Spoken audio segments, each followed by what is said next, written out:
Estoy grabando este video al filo de las 11 de la mañana con 35 minutos de este 2 de septiembre de 2024, es decir, han pasado alrededor justamente de 35 minutos desde que a las 11 de la mañana la ONU-DH, estoy citando el número de cuenta o digamos la cuenta de X, en donde informa sobre las relatorías de la ONU acerca de el derecho a la privacidad y sobre la libertad de opinión y de expresión, que remiten un comunicado al Estado mexicano sobre la eliminación del INAI México y sus equivalentes en los estados. Lo que hace es instar a reconsiderar esa decisión dentro de algunos minutos, si no es que justamente cuando se esté difundiendo este video, ustedes ya en la revista, etcétera, tendrán la nota respectiva. Lo que les puedo decir, que la tengo frente a mí, es que justamente se trata de la expresión de una preocupación, esta de índole internacional, relacionada con la afectación a los ciudadanos, a uno de los derechos fundamentales de los ciudadanos, que es el de la privacidad, el que tiene que ver con el uso de sus datos personales, porque eso es, digamos, materia de responsabilidad en la actualidad del INAI, y desde luego también lo que tiene que ver con el ejercicio de los derechos humanos, en particular la obligación que tiene el gobierno federal para proveer de información, tomando como base, claro, el requerimiento, los requerimientos que los ciudadanos hagan en torno de las políticas públicas, y eso implica desde luego un amplio campo en el que hemos estado sumergidos en el país de 2001 a la fecha, de temas a los que puede acudir o recurrir, porque también el cúmulo de resistencias que hay en los gobiernos y en particular en el gobierno federal, y esto es desde hace mucho, pues a recurrir también a distintos recursos a efectos de que esa información no quede resguardada de ninguna manera.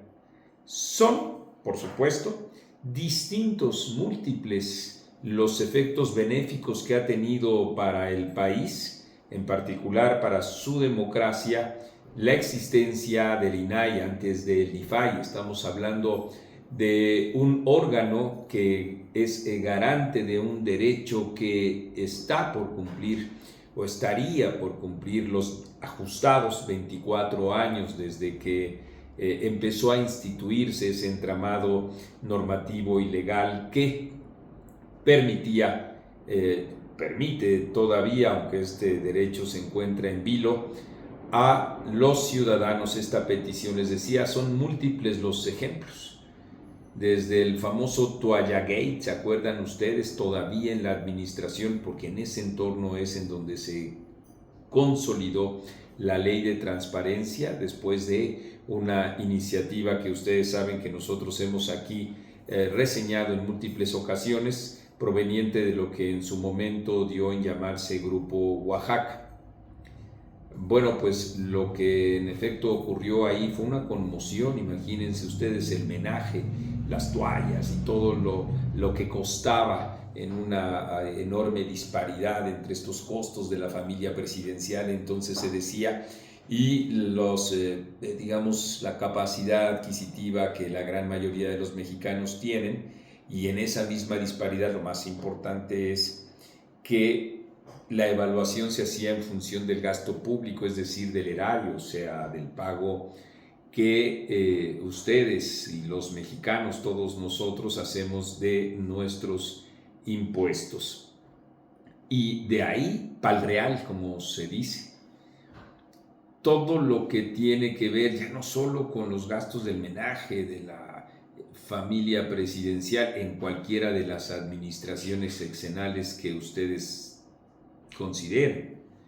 sino en los gastos para la construcción de tal o cual hospital, o se acordarán ustedes incluso la famosa estela de luz que también permitió, gracias a la ley de transparencia la evaluación de los mexicanos para considerar, como hasta todavía el día de hoy se considera, uno de los monumentos más grandes que tienen que ver con la corrupción en nuestro país y que son parte, como sabemos, de la evaluación que debemos hacer también de la administración de Felipe Calderón, y qué decir, desde luego, de lo que significó también la ley de transparencia para lo que tiene que ver con la administración de Enrique Peña Nieto en múltiples temas. A nosotros nos ocupó, ustedes recordarán mucho, la revisión del gasto publicitario, y con eso también develar la cantidad impresionante que había de el gasto de publicidad por medio de dos conceptos: comunicación y promoción del gobierno en ese entonces así, y estábamos hablando de cerca de 30,000 millones de pesos, en donde quedaba muy claro pues este tipo de asignaciones que hicieron que en efecto incluso medios de comunicación con escasa cobertura o periodistas con su propia página electrónica que no tenía grandes visitas, no tenía grandes coberturas, recibieran una cantidad millonaria obscena de dinero, de los recursos que les digo a ustedes son recursos públicos. Bueno, pues todo eso significó también, desde luego, elementos fundamentales para que los ciudadanos evaluaran a las administraciones e incluso para que optaran por otras alternativas políticas, como fue el hecho de que en 2018 se optó por la expectativa de mejorar con Andrés Manuel López Obrador, y él es quien ha puesto, digamos, o quiere poner en entredicho la propia existencia del INAI. Durante todo este tiempo, en efecto, él bombardeó y lo advirtió, porque él no estaba de acuerdo ni con las leyes ni con las instituciones de las que nos habíamos provisto, y lo advirtió con todas sus letras. Y atacó y cuestionó, y sabiendo perfectamente que mentía, incluso adicionó de atribuciones al INAI que no tiene, como el hecho de combatir la corrupción. Esa es una tontería, un absurdo, una torpeza. Esa no es la atribución del INAI, y sobre esa base entonces Andrés Manuel López Obrador, sobre la base de una mentira, atacaba permanentemente al INAI, y pues mucha gente que le cree, y hasta donde nosotros pensamos hasta ahí va a quedar, ¿no? También mucha gente que no le cree, pero que coincide con lo que él haga, pues alentó igualmente este tipo de críticas sin ningún basamento,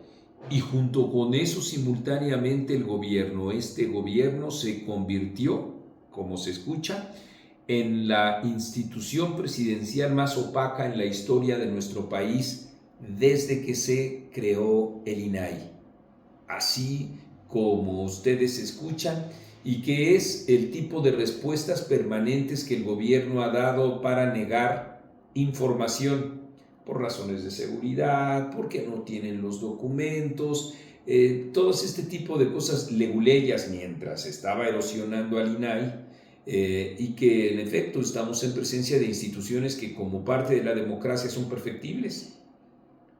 y aún señalando, claro que sí, también equivocaciones dentro de las propias instituciones con el INAI, la mentira, las equivocaciones reales e inventadas, y por supuesto que también con eso la resistencia del gobierno para entregar información, pues es que está acometiendo ya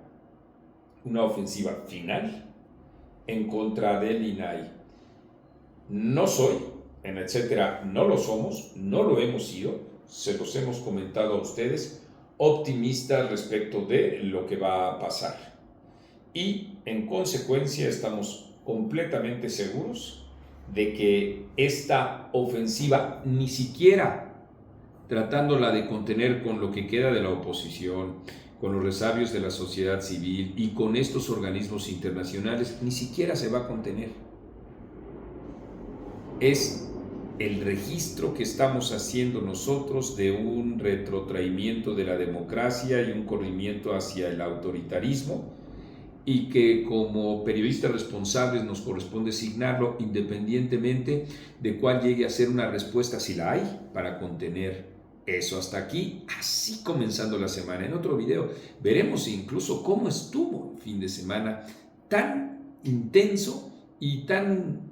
vertiginosamente retrotraído, como he dicho, de nuestra democracia. Esto es Etcétera. Yo soy Marco Levario Turcodi y les agradezco mucho que aquí abajo ustedes participen con sus aportes económicos para este proyecto editorial.